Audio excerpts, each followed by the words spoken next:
Hey, this is Man Cave Comics. How you guys doing? Long time since I had a video, and it's high time. I felt I needed to change out the wall. I've been enjoying my Bronze Age DC goodness, and this is a combination of my putting up new comics, and I'm also entering this as the Berkfamily54 comic giveaway for his 500 subscribers. And my favorite hero. Honestly, I couldn't say this is my favorite hero because that's just too difficult a decision. I would just say it's one of my favorites. And both these guys would be up on that list, but I'm going to talk about Ben Grimm as my favorite, he is wonderfully represented here in Submariner number 8. Great cover, and I enjoyed Ben Grimm very much as a comic character. He was tough as nails, wouldn't give up, did what was right, and he also has a great sense of humor. I was just rereading Fantastic Four 25 and 26, where they first fought the Hulk, and just the fact that he was goading Hulk on the whole time, making sarcastic quips, and very similar to the way Spider-Man and other heroes will talk to their adversary. Ben Grimm has disappeared a little bit in the modern age compared to other comic book heroes, but I'm a big fan of the original Yancey Street gang member, tough as nails, and I always felt he got a raw deal. Johnny Storm was always messing with him, pretty boy, taking his girlfriend, whatever. I wish Ben had caught him and smacked him upside the head a few times, though it wouldn't have been good for Johnny Storm. Sort of like Charlie Brown always missing the football because Lucy's pulling up. I wish he just kicked the ball at some point, and that would have satisfied me greatly. But he was a torture character as well, always struggling with the way he looked and couldn't really be a human. Those stories interested me as well, but I just enjoyed how he looked, how he fought, his personality, everything. One of my favorite heroes. And to me, Fantastic Four would not be an interesting group without Benjamin Grimm, the Thing. So I am going to put him out as one of my favorite comic book heroes. And I don't have many goals for collecting for Ben Grimm. There's a few Marvel 2-in-1s I want that I'm missing. Such as the #1 issue. I like Man-Thing as well, and that's a great cover. So probably if there's a collecting goal in 2020 for Ben Grimm, the Thing, it's to get a few of the Marvel 2-in-1 comics that I'm missing. But now I'm going to sort of switch it over to more Ben Grimm and the Fantastic Four, which is what is populating my wall. I've done a lot of videos of the Bronze Age comics and a good amount of Golden Age with some Captain Marvel and Turok, as you guys know. So this is going to be my first foray into the Silver Age. So let me get up off my couch. Starting at a different location than I usually start. So first up here is Fantastic Four Annual #1. Great cover, and it has Prince Namor there, who is also one of my favorite heroes / villains. And I love this old representation of Spider-Man too. That's a bonus. But so this is a great comic, and this is what I'm going to start the wall with. Going back to Ben Grimm here, Fantastic Four 51. This is a classic story where he's struggling with his identity as the Thing, and a lot of people love this book, and it is a great cover. So moving along.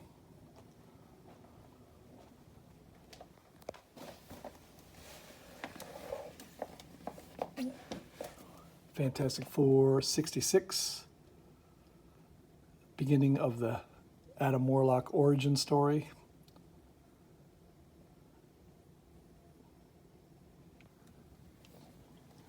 And Fantastic Four 67. A key comic for sure.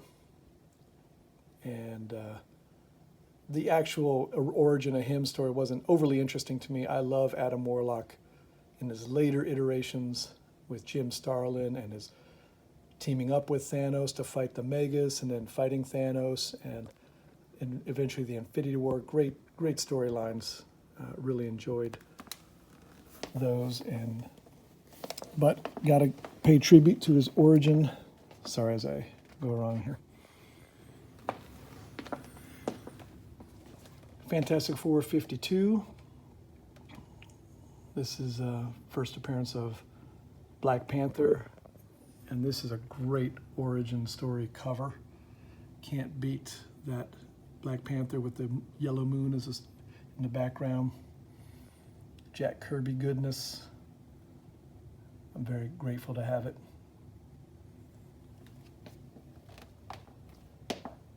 Fantastic Four 53, second appearance of Black Panther. First of the Claw.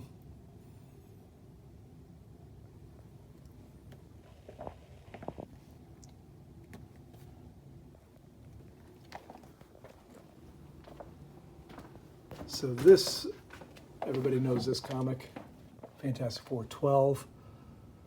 Great cover with the Hulk, who is also one of my favorite characters. I have too many favorites. I just like superheroes, I guess.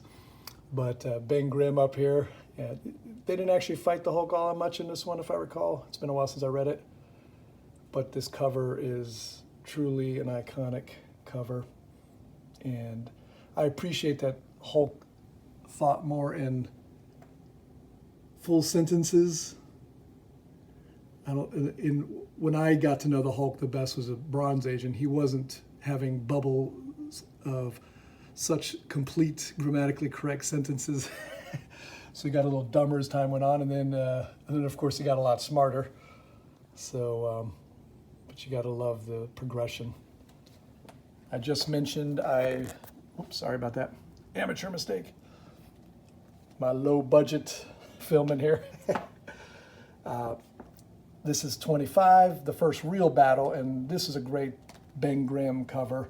He's, he knows he's outmatched physically and is making a lot of comments, and it's just a great comic, and that cover really puts the proportions correctly because Hulk is about that much bigger and stronger than Ben Grimm, maybe even more. If you go by the modern immortal Hulk, he's outpowered at this point, overpowered. But great cover. I'm not going to apologize for the glare. And great comic. The next one is actually one of my favorite comics, though. Favorite covers. Number 26, and this is Fantastic Four meeting the Avengers too. And you got Hulk on top here. Everybody's climbing up to get him. I love these covers where you have all the superheroes there, and beautifully pictured by Jack Kirby. This one has a date stamp, so sorry, unruly Simeon. I know you don't like those date stamps. I don't mind date stamps. It's annoying when they place it right on someone's forehead. I'll agree with that. I'm glad that Silver Age comics don't have the barcode, though. I agree with you on that. Whether it's Spider-Man or a barcode, I do not like that. So one thing I like about the story on this, too, is the Avengers don't really know the Fantastic Four. And if you read this, they're actually arguing over who gets to fight the Hulk. Like, both teams combined have a hard enough time fighting him. There's a lot of ego online, sort of a turf battle almost. Avengers felt responsible because Hulk was a member at some point, and Fantastic Four feels responsible because they saw him destroying stuff first and were first on the scene. And in this comic as well, Mr. Fantastic's trying to cure Ben Grimm, but he doesn't want to cure. He wants something that can make it so he can turn back and forth from Ben Grimm to a human. So he's a little immature too.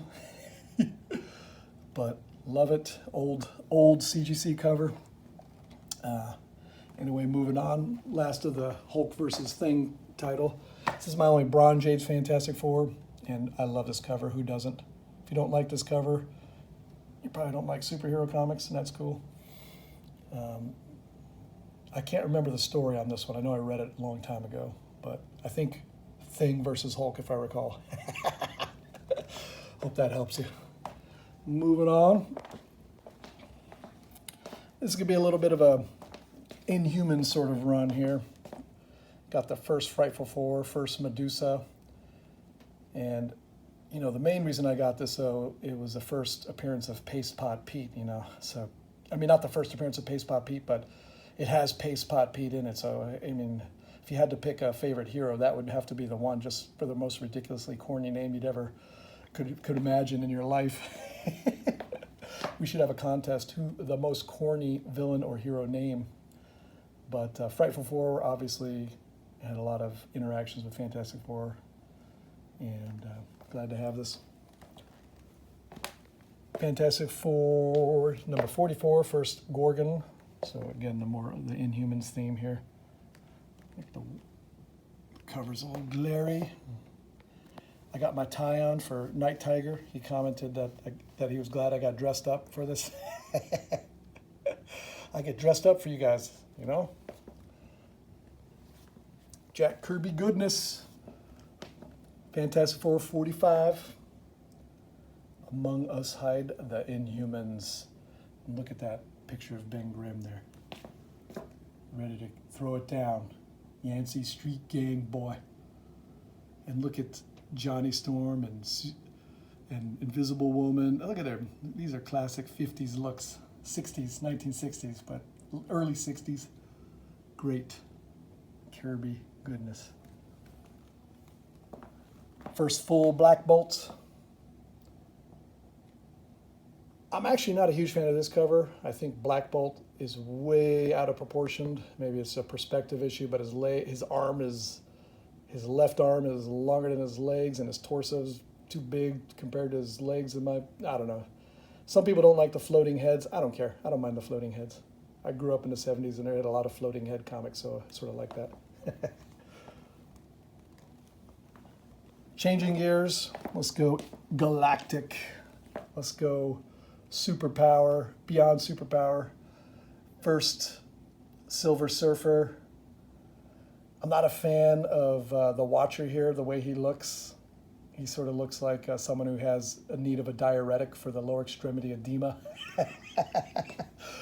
And a little encephalopathy there, I don't know.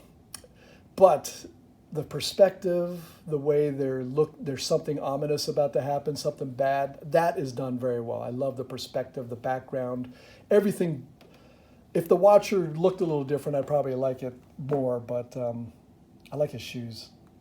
I think that's good. But it's a great comic. Love it. Love the story too. 3-part story. If you haven't read the first Galactus story, it's worthwhile. You can get it online or various other collections. This cover, on the other hand, is one of my favorites. Galactus, first cover of Galactus and Silver Surfer. I actually bought this right before Silver Surfer got really expensive. I bought it raw in my local comic store. Had it pressed, and I'm glad to have it. I should have sent it to Bub, though, because he would have probably made it into a 9.0 with his magic pressing ability. He's got to start that business. If you don't know, he made a Wolverine #1 limited edition from a 3.0 to an 8.0. And I believe an 8. I can't remember what, but he made it. It was an 8.0 and it ended up being a 9 point something. Anyway, good stuff. Silver Surfer, Fantastic 450, first Silver Surfer in his glory in the front. And more floating heads. Not changing gears. Still more galactic, sort of. Sorry, this is not easy to see. Fantastic Four 55. My man Ben Grimm trying to hang with the Silver Surfer, you know? He always did the heavy lifting. You didn't see Johnny Storm taking a blast like that from Silver Surfer.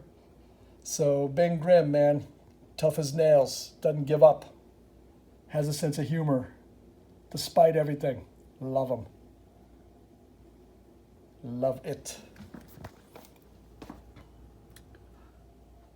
If I had a favorite villain, it might be Galactus. And when I was a kid, I called him Galacticus. I think my name was better, Galacticus, but it's Galactus. I was a little crestfallen when I was corrected on that pronunciation. Love this cover.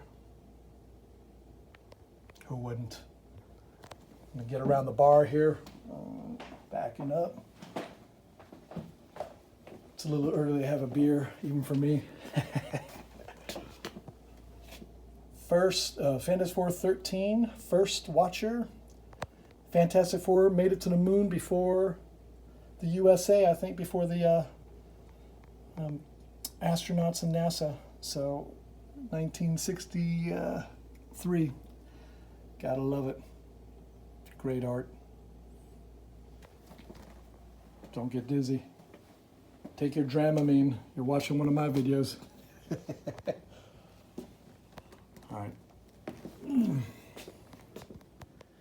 Number 11, first appearance of Impossible Man. One of my least favorite characters. Annoying, but part of the Fantastic Four lore. What can you say? Number 10. Love this cover. It has Jack Kirby and Stan Lee here. And Dr. Doom. Ben Grimm is his Rocky form.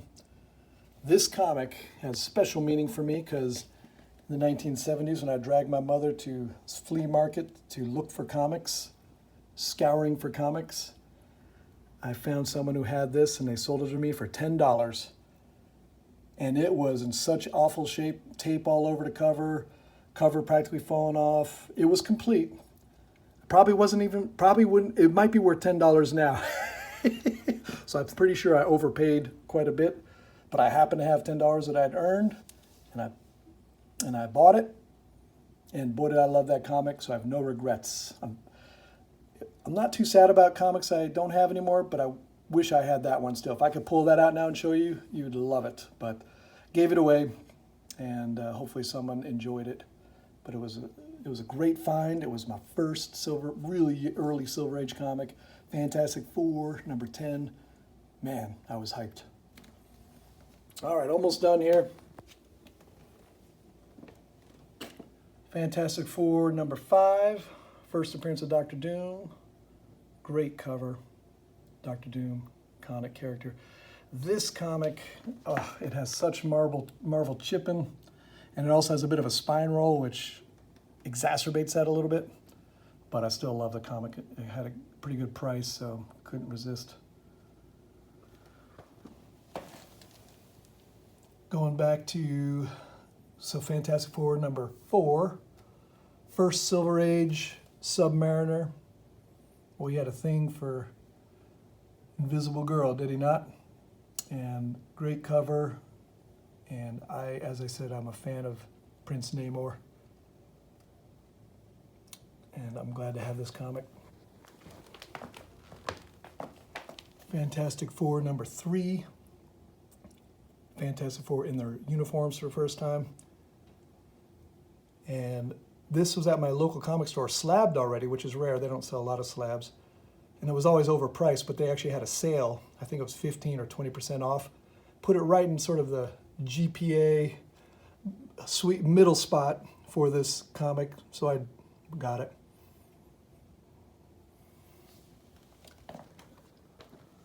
Number 2. This is one of my favorite covers. Love the background. The just wonderful Jack Kirby goodness. Story's good too. His first appearance of Skrulls. think Reed Richards does something to make the Skrulls lose their memory, and they're turned into cows, and they live their lives as cows, not knowing they're Skrulls. And lastly, of course, El Numero Uno, the origin, the first appearance of Ben Grimm and the Fantastic Four. Jack Kirby, first Marvel comic of the Silver Age, of Marvel, superhero Marvel comics. 1961. And just love everything, the background. Guy dropping his hat here. I don't know what that is, a police officer or an army man, I can never figure it out. Just so raw. Everybody looks raw. They're not all polished. Even Johnny Storm looks more like the Thing than Johnny Storm with he's just rough. He's a real piece of flame there, not the later version of him. Look at Mr. Fantastic. They're working it out here. Benjamin Grimm. Oh man, love it. Anyway, hope you enjoyed it, the tour, and subscribe to Berkfamily54. Great channel. And I think I just got under the wire to submit this. Anyways, you guys have a great day. Take care.